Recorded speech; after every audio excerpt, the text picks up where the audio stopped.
That was close. Alright, now I just need to get him over here. Come on. There we go. Now I just gotta do this. And he's unable to attack.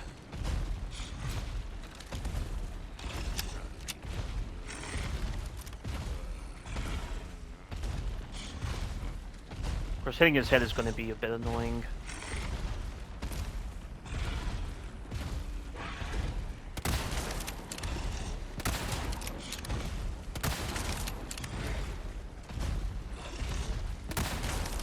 He only shows his head every other time.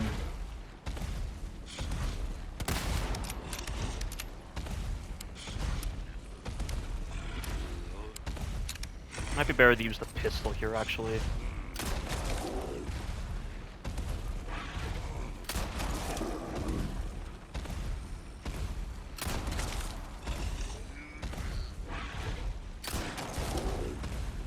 Nice. Oh, okay, there we go. Come on.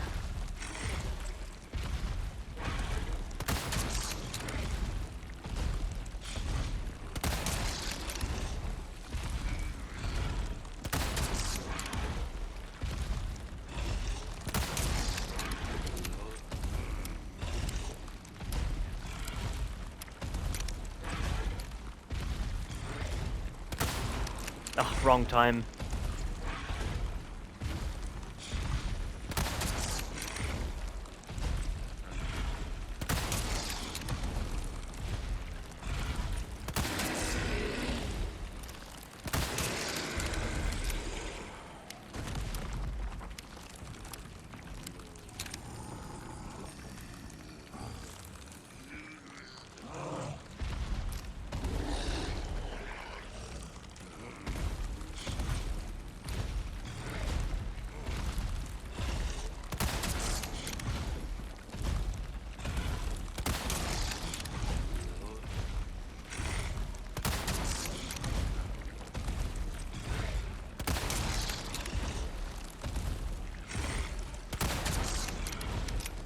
At least the good thing about this cheese right here is you can at least save up on your grenades and your bowgun bolts without wasting them here.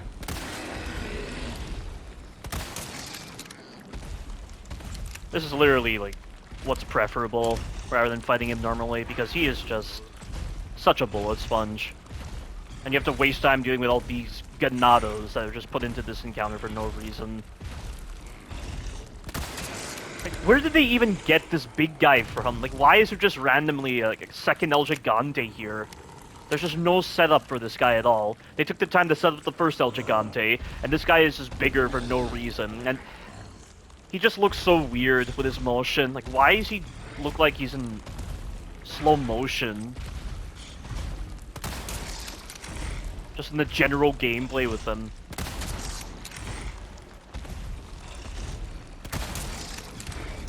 And he has so much life. Doing this is far more preferable than just getting him to destroy all the buildings and then getting distance from him. And then waiting for him to, do the rock throw. Then you can hit his parasite, and then you gotta bait out his running attack, run to the other side, repeat the process ad nauseum. Of course, that's assuming he actually follows that loop. Because sometimes you can just choose to close the distance to you for some reason.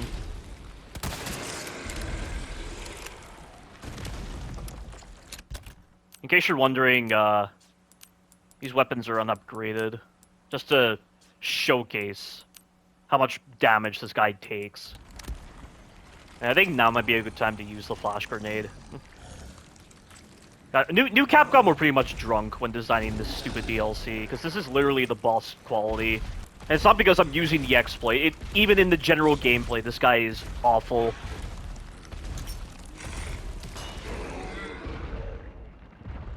Like, I'm having to use this exploit to mitigate the poor designs apparent with this stupid encounter.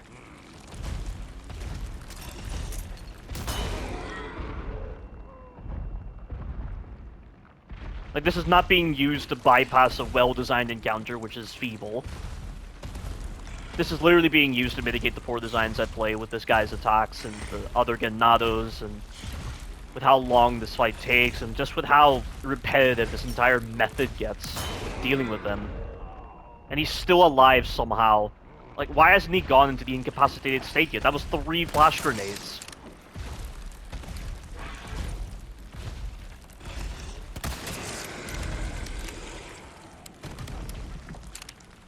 Three flash grenades, and this guy is still alive.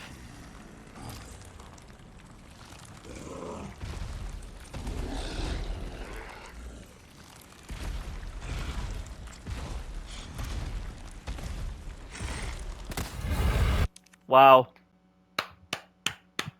Great work, new Capcom. You've really redefined good boss design.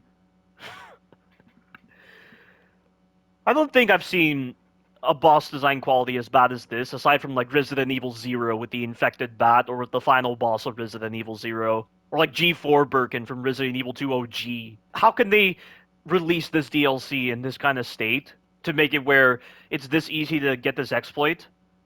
And also, they've just settled with a very broken encounter, or a very damaged, spongy encounter. Just go to my blind playthrough, just go to my no merchant worst through, just to see what this guy is like in the general gameplay. Because it is so tedious, it is so repetitive, it is just mind-numbingly stupid. And there's so much that can occur in terms of awkward gameplay moments that can get you screwed in this encounter. Yeah, this is why it's just preferable to use this, and I'm at least able to save over my bowgun ammo and my grenades for later encounters. Not that they even matter, but I mean the grenade obviously is needed for certain sequences later on.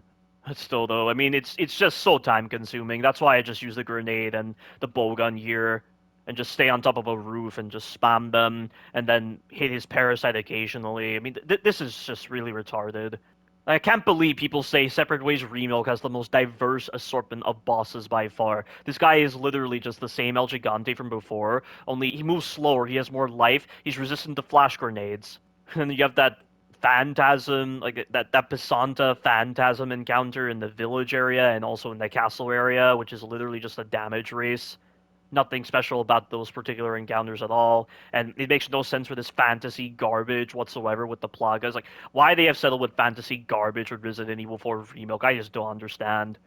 And then U3 is probably the worst boss in Resident Evil 4 Remake by far, even if Krauser is the most disgraceful boss ever in the entire Resident Evil series. And then Sadler is just, I don't know what to say about Sadler. I mean, I want to say he's bad as U3. He might honestly be, though, but then, like, the loop with him, you spend, like, 15 to 20 minutes just looping certain attacks because he has so much life and there's no creativity with him at all. It's just such a soulless encounter. Every single boss in this pre-alpha, or sorry, this pre-pre-alpha, because this DLC is of a worser quality than Resident Evil 4 Remilk.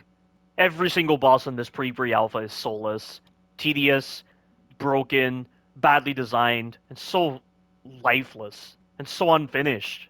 What an absolute joke.